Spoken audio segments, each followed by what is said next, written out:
Dulu Sayyidina Ali karramallahu wajhah pernah ajjaro nafsahu li Yahudiyin, juga pernah kerja di orang Yahudi. Tapi nggak merasa hina karena thalabul halal itu perintah Allah. Dulu Nabi pernah nggak punya uang, alhamdulillah ditiru banyak umatnya kalau nggak punya uang itu banyak alhamdulillah itu.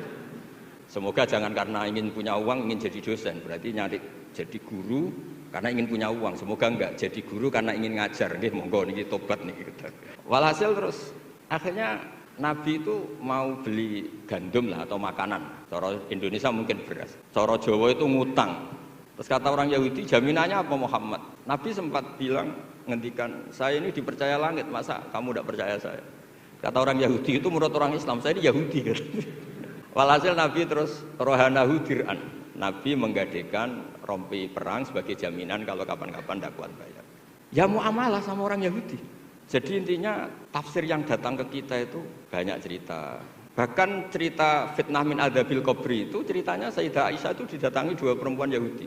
Sayyidah Aisyah itu dermawan sekali. Ya memang orang-orang soleh itu jubila auliya wa ala sakha. Orang soleh itu pasti dermawan. Karena sering dikasih, terus orang Yahudi, perempuan Yahudianya itu mendoakan semoga kamu diselamatkan dari siksa kubur. Sama sih ingat redaksi di kitab Bukhari. Walam an'am an usaddiqahuma, kata Sayyidah Aisyah, saya tidak nyaman membenarkan dia karena dua orang ini orang Yahudi.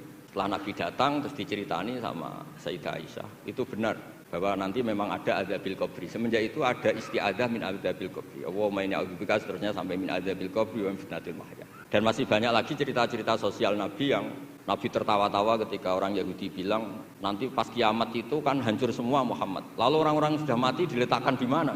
Pokoknya terus orang Yahudi cerita-cerita terus Nabi tertawa-tawa fadhahika hatta badat nawajiduhu tasdiqan lima qalahul habru. Nabi tertawa-tawa, oh iya benar. Semenjak itu ada ilmu bersama bahwa kalau orang Yahudi, orang Nasrani cerita ilmiah itu la tusaddiquhum wa la tukadzibuhum. Kamu jangan ngambil sikap membenarkan, juga jangan sampai ngambil sikap mendustakan. Kamu benarkan jangan-jangan pas yang muharraf, yang tipuan.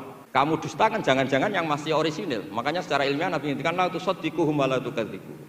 Intinya tidak ngambil sikap ekstremis itu juga ajaran tafsir yang sampai ke kita. Karena kita ini butuhnya menang fil hujjah. Dan Allah sering ngendikan di beberapa ayat, diantaranya tentu qul falillahil hujjatul balik.